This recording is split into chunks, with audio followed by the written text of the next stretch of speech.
and we have a base Yud base. Yosef Abira was one of the disciples of Beis Shammai, and I asked Rabbi Gamliel the elder when he was standing in the eastern gate, and he said, "It never renders forbidden unless it suffices to leaven." Right. So just If there's one point over there, just to recap, is that what the point over here is that even some of the Talmidim of Beis Shammai disagreed with the rest of Beis Shammai and held like Beis Hillel for this right, halacha. okay, if articles were oiled with unclean oil and were oiled again with clean oil, or if they were oiled with clean oil and then oiled again with unclean oil, if Eliezer says, I go after the first, but the concomment say after the last. If leaven or truma and kila hakayim fell into dough, and neither suffices to leaven nor that suffices to leaven, but put together they leaven, it is forbidden to non-priest but permitted to priest. And Reb Shimon permits to non-priest and to priest. Okay.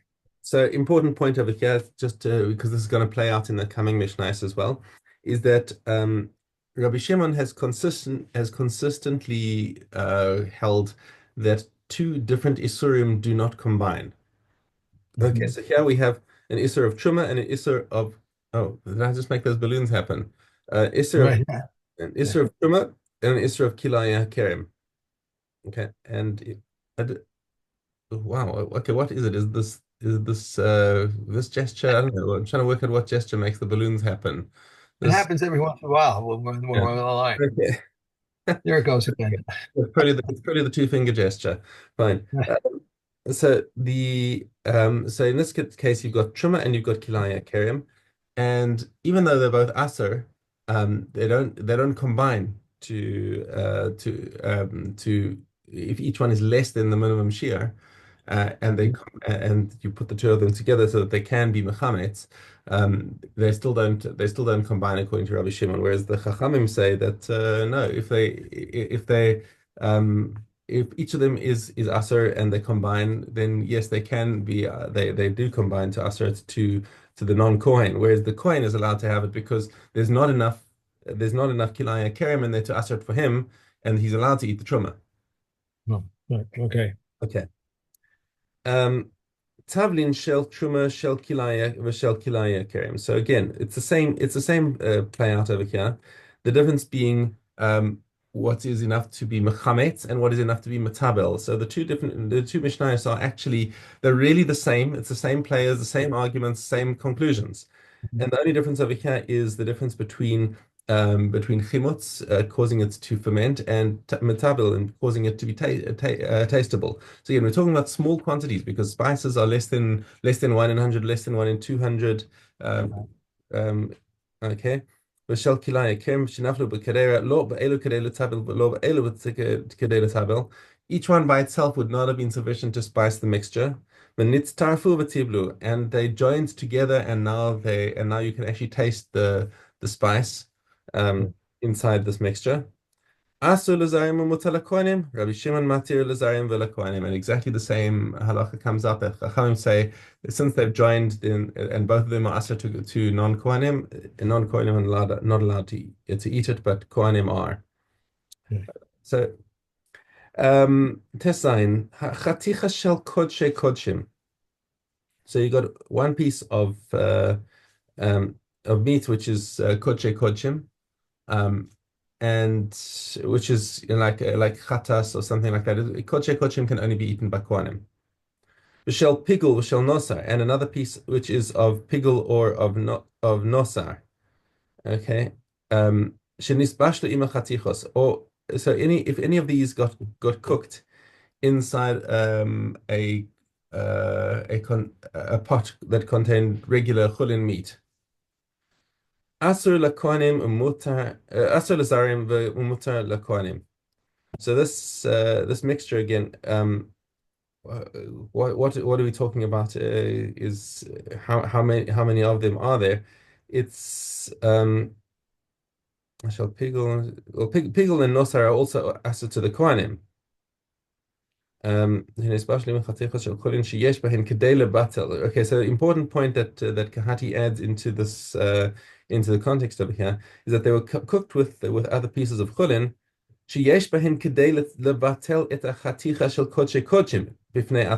There's enough in there to nullify the piece of kodshe kodshim, and that of the pigel or the notar by themselves, but not enough to be mevatel everything together. So Mhm. once again, this is asul zarim mutal kohanim. It's since both of them are asur to the non-kohanim. Once again, they join together. And again, Rabbi Shimon matir lezarim vela kohanim. He says it's also mutar not only to the kohen but even to the zar, because he says that the isur doesn't join together, and therefore everything would be permitted. So exactly his statement as in the previous Mishnayos. Okay. Finally, basar kodshe kodshim and basar kodshim kalim. So now you have um, meat of like a chatas, which is only permitted to kohanim, or basar kodshim kalim, and then meat of something that is lesser holy, like a shlamim. Mhm. Okay, and shlamim, of course, a non-kohen is allowed to eat, but he has to be tahor. Mhm. Shenis bashlu im basar hataiva, and they were cooked together with regular chulin meat, but of course we must be talking about a case where the chulin meat was tahor, otherwise things are going to get a little bit screwy. So let's just assume that the chulin meat was also tahor. Asur letameim umutar letahorim.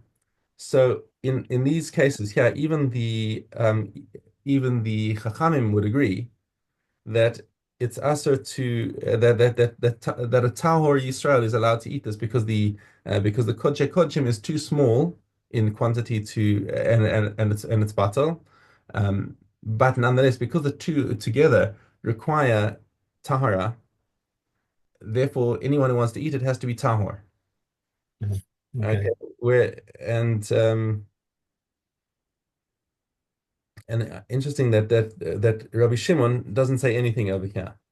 Because over here, this is it's not that you've got two isurim combining. It's just that there are two things that require tara, and even Rabbi Shimon is going to agree with the Chachamim on this. That okay, yeah, you do have to be tara to have this mixture because tachlis it's got two things inside that require tara, and together they combine to require tara Okay. at least. Okay. All Okay, right. Okay. Orlah, Aleph Gimel. If a tree was wait, uprooted together no, wait a second. No, no, no, no. That's we're going to finish Chala, last Mishnah in Chala, and then the first two in Orla now. okay, let's finish it in Torah. Okay.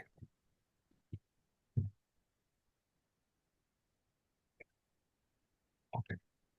Kala. Base Antinoos brought up his first things from Babylon, but they did not accept them from him. For Yosef the priest brought the quorum of wine and oil, but they did not accept them from him. He also took up his sons and the members of his household to make them wine of Pesach in Yerushalayim, but they turned him back, lest it establish himself as obligatory. Aslan brought his Bikurim from Apniah, and they accepted them from him, because they said, one who buys in Syria is as one who buys in a suburban of Jerusalem. Hajamalach Maseches Chala. It's Okay. funny that they mentioned the Pesach Sheni, because tonight's Pesach Sheni. So Correct. That is correct. yeah. Oh, And we okay, had now we're another one. We also had another one that was very relevant to the parsha in our Chazaras. In yesterday, I'm just trying to remember which one it was. Um, it may oh, it was in Zvachim, I think. We were talking about in what was the par we'll get there in the Chazaras, and I'll just remember. Oh, we just read about this in the parsha today. Orla, Aleph Gimel. If a tree was uprooted, Aleph. Aleph, sorry, you're right. Okay. If one plants for a fence or for beams, it is exempt from Orla. Rabbi Yossi says even if he said the inner side for food and the outer side for a fence, the inner side is liable and the outer side is exempt. When our forefathers entered the land and found planted, it was exempt. It was exempt. If they planted though they had not conquered, it is liable. If one plants for the public, it is liable. Rabbi Yehuda exempts. If one plants in the public domain, or if a non-Jew planted, or if a robber planted, or if one planted on a ship, or if it grew of itself, is liable to Orlah. Okay. Tree was uprooted. That's That's it. all, We're right? done. That's That's all. it. Right. Yeah. Right. Okay. Namasa Shani. Okay. Aleph Hey. Yeah. Nice and shiny. I took out my thing. All right, Olive Hay. If one buys water or salt to produce attached to the soil, or produce which cannot reach Jerusalem, he has not brought Misa. If one brought produce in error, the money must be returned, and if wittingly, it must go up and be eaten in the place. But when there is no temple, let it rot. If one bought cattle in error, the money must be returned. If wittingly, he must go up and be eaten in the place. But when there is no temple, it must be buried with its hide. One may not buy bondmen, bondwomen, land, or unclean animals with exchanging money, and if he bought, he must eat for its equivalent. One may not offer burnt offerings of men or women who had a flux, or burnt offerings of women at the childbirth, or sin offerings and guilt offerings brought with exchanging money. And if one offered them, he must eat their equivalent. This is the general rule. If anything other than food, drink, or unguent has been brought with exchanging money, its value must be consumed. Okay. Okay. Kilayim. Right. Okay. Hey, Vav. If one sees vegetables in a vineyard and declares, I will pluck it when I get to it, it's permitted. I will pluck it when I return. If it increased by a 200, it's forbidden. If while passing through the vineyard some seeds fell from him or dropped from the manure or with the water or while sowing, if the wind blew it behind him, it's permitted. And if the wind blew it before him, Rabbi Kiva says, I'm sorry, if the wind blew it before him, Rabbi Kiva says, if blades, it must be plowed up, and if in air, it must be beaten, and if it's produce corn, it must be burnt. If one retains thorns in the vineyard, but Eliezer says it is rendered forbidden, but the Concomment say it is not rendered forbidden. Only such things like the like of which are retained, iris, ivy, king's lily, and all kinds of seeds are not kalayim in the vineyard. Hemp, Reb Tarford says it is not kalayim, but the sages say it is kalayim, and the artichoke is kalayim in a vineyard. Okay. What? That's it. Okay, Yeah, that's that's it. three. Hara.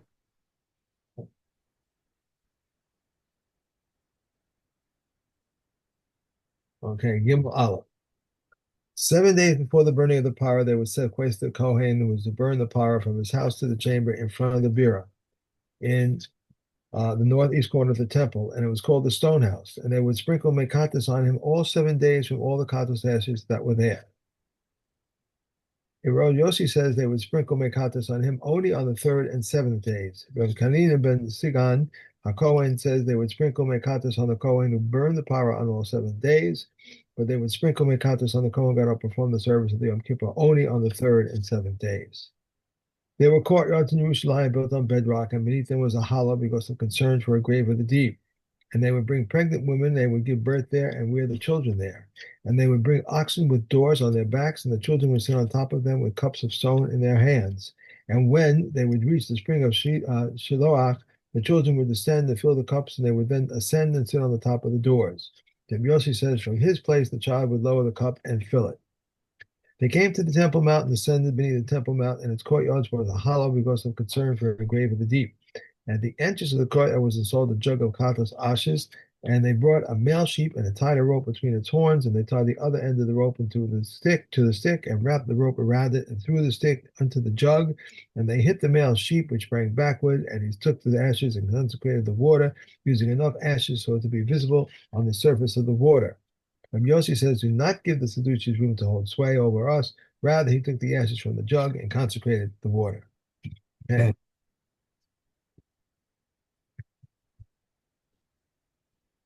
And the Rachim. Rachel. Okay. Daled, no, base Daled. In what manner is the part which makes it permissible considered to have been offered as required? If he slaughtered in silence, but received the blood conveyed and threw it in far beyond the time he slaughtered, or if beyond its time, but received the blood conveyed and threw it in silence, or he slaughtered, received the blood conveyed and threw it beyond the time. And this is the case in which the part which makes it permissible has been offered as required. In what manner is the part which makes it permissible not considered to have been offered as required? If he slaughtered with intent for outside the area, but received the blood, conveyed, and threw it before beyond its time. However, he slaughtered with intent for beyond its time, but received the blood, conveyed, and threw it outside the area to be slaughtered. Received the blood, conveyed, or threw it for outside the area, or a Pesach or Katas offering to which he slaughtered for a designation other than its own, and received the blood, conveyed, and threw it for beyond its time, or he slaughtered with intent for beyond its time, but received the blood, conveyed, and threw it for a designated other than its own, or is slaughtered receive the blood conveyed or through it for a designation other than its own. This is the case in which the part which makes it permissible was not offered as required. If he intended to eat an olive's volume of the offering outside and an olive's volume tomorrow, or an olive's volume tomorrow and an olive's volume outside, or if he intended to eat half an olive's volume outside its area and half the olive's volume tomorrow, or half of olive's volume tomorrow and a half an olive's volume occasion outside its area, it's invalid. But he bears no karet and be for punishment. We said Rabbi Yehuda, this is the rule. If the intent of time preceded the intent of place, it is pigel, and one is liable with the karet for it. But if the intent of place preceded the intent of time, it is valid, but bears no karet punishment. But the Chachamim say in either case it is invalid, but bears no karet. And if intended to eat half of olive's volume and to burn upon the altar half of olive's volume, it is valid because eating and altar burning are not combined. If any disqualified person slaughtered their slaughter is valid, because slaughter is valid when performed by a non-Kohen, by women, by slaves, and by persons who are tamei. Even in regard to the most holy offerings, provided that those who are tamei do not touch the meat. Therefore, they invalidate the intent. If any of these receive the blood from beyond its time or outside its place, if there is yet some life blood, a qualified person will again receive blood. Which is the part that you said was this week? You said It's actually a good point. Let me just go back again. We were talking about Shochek Zeba. In here.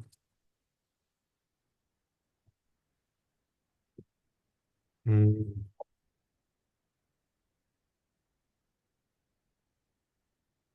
Maybe I was wrong. Maybe just don't want to here. Oh, Piggle. Piggle. oh, okay. Yeah, Piggle was in the parsha yesterday. And we have Hey Zion in Subos. If a woman rebels against her husband, they decrease the Suba 7 dinners a week. But Yehuda says 7 tropeox. Until when does he decrease? Until he decreases a sum corresponding to a ketsuba. Rabbi Yossi says he may go on decreasing it continually. Perhaps an inheritance will fall to her from somewhere else, and he will collect therefrom. Likewise, if one rebels against his wife, they increase a ketubah for our 3 dinners a week. Rabbi Yehuda says 3 tropeox. If one supports his wife to a third party, he may not give her less than 2 kavim of wheat or 4 kavim of barley. Said Rabbi Yossi, no one provided her with barley except Ishmael, who was near Edom. He must give her half of a kav of beans, half a log of oil, and a kav of dried figs, or a mana of pressed figs. If he has none, he must provide her in their stead with produce of another kind. He must give her a bed, a mattress, and a mat, and he must give her a veil for her head, a girdle for her loins, shoes from festival to festival, and clothes worth 50 zuz from year to year. She may not be given new ones in the summer and worn ones in the winter, and must be given clothing worth 50 zuz in the winter, and to clothe herself with them when they are worn out in the summer, and the worn out clothing is hers. He must give her a silver mana for her needs, and she eats with him on the night of every Sabbath. If he does not give her a silver mana for her needs, her handiwork is hers. What must she do for him? The weight of 5 selim of warp in Judea, which equals 10 selim in Galilee, or the weight of 10 selim of warp in Judea, which equals 20 selim in Galilee. If she was nursing, they decrease her handiwork requirement and add to her food. When does this apply? In the case of the poorest in Israel, but in the case of the wealthy, everything according to his wealth. Okay, Okay. for today. Okay. All right. Okay. Shavua Tov. Have a lovely day. Joy. I'll speak to you tomorrow. Thank you. Bye. Bye.